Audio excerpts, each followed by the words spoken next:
All right, at this time, it's 9:03. We said we would start at 9, so let's go ahead and get started.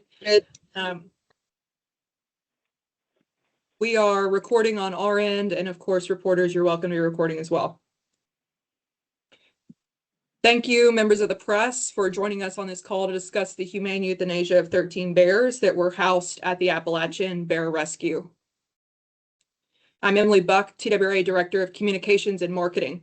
Also on this call, we have TWRA Executive Director Jason Maxedon, TWRA Deputy Director of Field Operations Brandon Ware, and University of Tennessee School of Natural Resources Wildlife Veterinarian Dr. Dan Grove. We're going to begin with an opening statement from Director Maxedon and then open the floor for questions. If you wish to be called on for a question, please use the raised hand feature and we will call on you one at a time. We do have a lot of outlets on the line, so please keep your question to one, and if necessary, a clarifying question, and if we have time for more, we'll circle back around.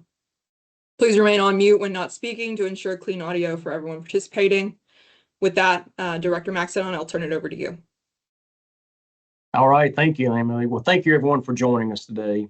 We wish that we were coming to you with better news, but unfortunately today we're discussing one of the greatest challenges in wildlife management, which is managing at the population level rather than the individual level. 75 years ago, when this agency was founded, there were almost no bears left in Tennessee due to overhunting. Through dedicated habitat work and conservation, now we estimate that there are more than 6,000 bears throughout the state, and the population continues to grow and expand. As part of conservation efforts, the agency regulates and permits wildlife rehabilitation facilities, such as the Appalachian Bear Rescue, to accept orphaned or injured black bear cubs. Bears are usually returned to the wild after 6 to 9 months.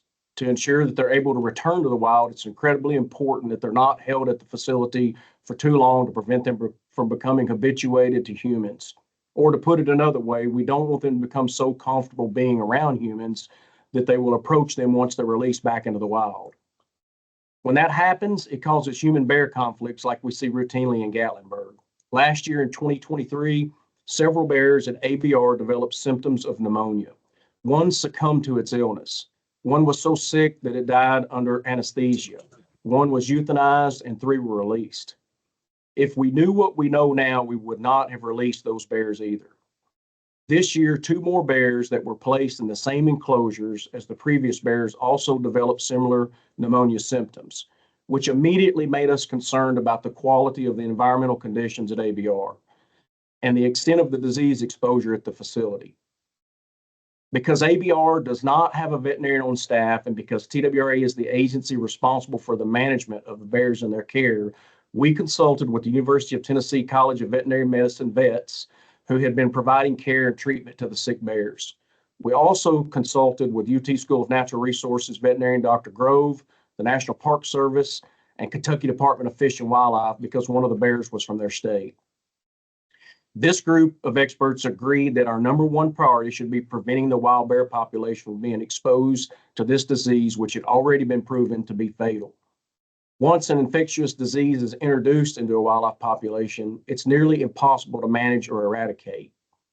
Because of this, we made the very difficult decision to euthanize the 13 bears which had been exposed to the disease to protect the safety of the entire wild bear population.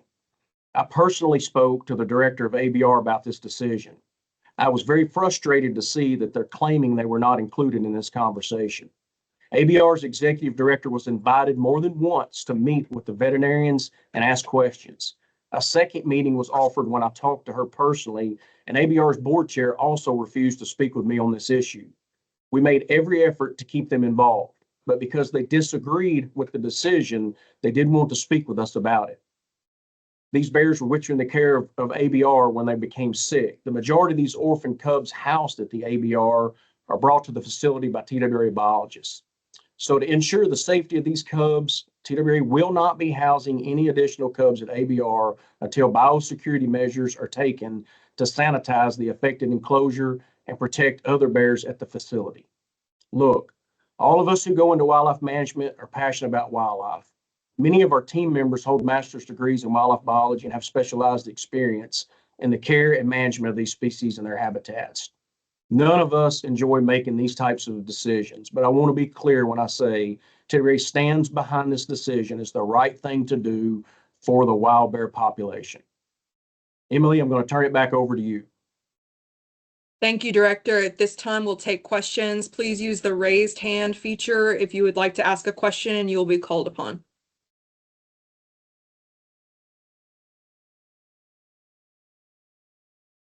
I see Evan Lasik first. Please identify which outlet you're from as you ask your question. Hey, I'm with WVLT here in Knoxville. So my main question was, I think you kind of touched on it a little bit, but what was the rationale, again, behind euthanizing instead of going through the treatment? This was shocked a lot of people. Yeah, and what I would like to do with that question is defer to Dr. Dan Grove. So Dr. Grove, do you mind helping with that question? Yes. To answer the question, just because a treatment occurs and you resolve what we call clinical signs, or the signs that you can actually visibly see with an animal, doesn't mean that the bacteria might not still be there, or the pathogen that's causing a disease might still be there. And because in wildlife, we can't run the risk of there being any chance that they might be what we call a subclinical carrier of disease, we can't run the risk that these diagnostics that we're doing, we're assuming it's the right diagnostic test for the particular pathogenic process that's occurring, but it may not be, because this is kind of a new thing. And so it's out of an abundance of caution that we're opted to go down this route. Thank you, Dr. Grove. The next reporter question coming from Olivia. Olivia, please identify your outlet.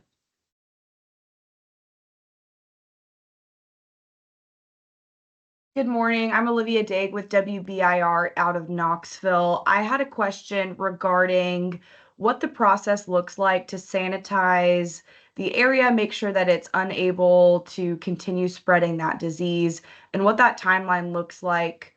What do bears, where will they go if they need help, if ABR is not suitable for them to be at? Dr. Grove, I'm going to defer to you again on the sanitation.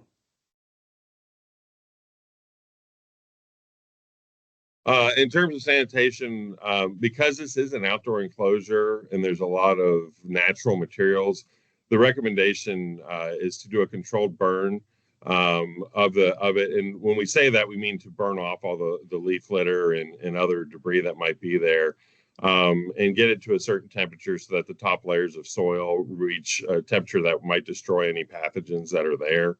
And this is just kind of a good sanitation practice to do in these types of enclosures in general, as well as recommendation of using appropriate chemical sanitizers for any structures that may not be able to be, that may not survive like burning. So if there's any man-made structures or anything like that, there's sanitizing agents that we can use to actually do that. And then on top of that, because it is an outdoor enclosure, so to touch on that also, any indoor enclosures also, it's recommended that an appropriate sanitation occurs as well, and that's usually with chemical sanitizers. But leaving an area after you've done these measures set, because it is outdoors, the natural processes outdoors of sunlight and changing of temperatures and freezing can help potentially get rid of any additional pathogens. But it also guarantees that it sets for long enough where if there were pathogens left after all those processes, they potentially are destroyed by the other mechanisms. But it is extremely difficult to guarantee 100% that everything that might be in there is potentially gone. So these are the current methods that we have available to us. At this time, I'm not seeing any other. Oh, Olivia has a clarifying question. Go ahead, Olivia. Yeah, I wanted to touch back on what is the timeline for those facilities to be able to house bears again? Yeah, and Olivia, go back to the first part of your question. At this time, we don't think outside of pens 3 and 4, to our knowledge, there's no other bears that are affected to be concerned about in that facility at this time. As far as us putting any more bears, we're going to reevaluate our relationship with ABR and decide if we want to send any bears. At this time, we're not going to send any bears there until we know that the facility's been decontaminated. And again, we want to reevaluate that partnership before we make that decision.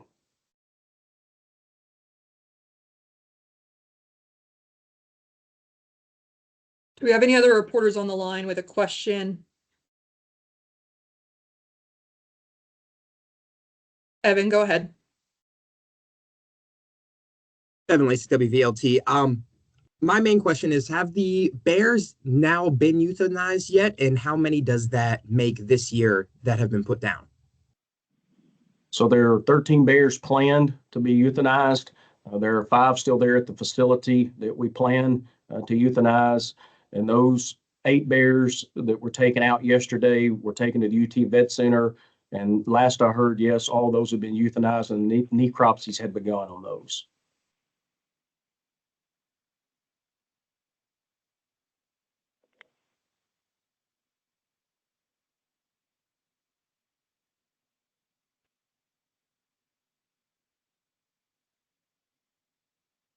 Any other reporters on the line with a question?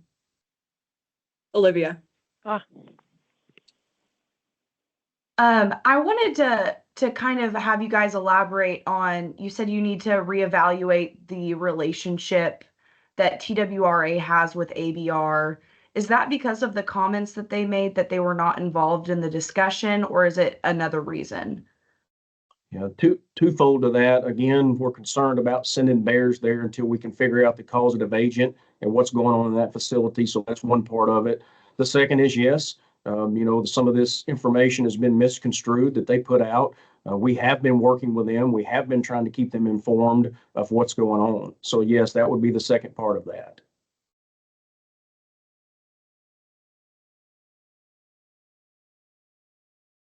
Evan. And can you walk us through the timeline of how long these conversations been going on, how long you've been looking at all of this stuff going for, and up until yesterday? Certainly. And Deputy Director Ware, I may defer to you to go with the timelines. I can give a broad overview, but I think you have more specifics on the timeline. Sure. Thank you, Director. I believe, from my understanding, that the staff at ABR had first noticed signs and symptoms in some of the bears around the end of November.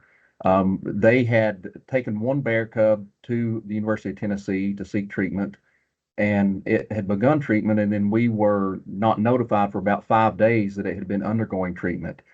I believe it was on November 26th whenever we first received that communication of how many bears had been exposed and were housed in that pen, and that they had been treated for about 5 days. The University of Tennessee, the other partners that the director mentioned earlier, University of Tennessee vets, the Kentucky Department of Fish and Wildlife, and the National Park Service, they held a meeting on December 9th to further discuss, what the course of action should be. That included the vets from UT that had been treating those bears at ABR. And so that was discussed with them and then later with other professionals. At that time, on the same day of that meeting, they were notified by TWRA staff of our intentions for the initial 5 bears.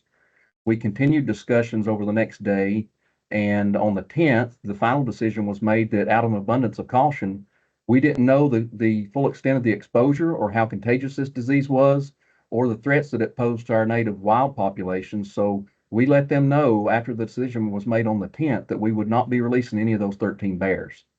There were some follow-up conversations after that where we discussed an offer to have them, let them meet with the veterinarians involved in that discussion to explain to their staff or to their board. The director also, like you mentioned, had reached out to their director and to their board chair to offer more explanation, and that was declined.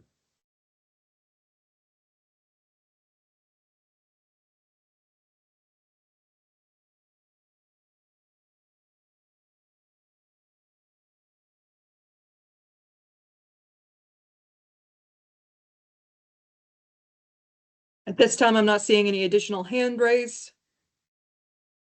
Do we have any other reporter questions on the line?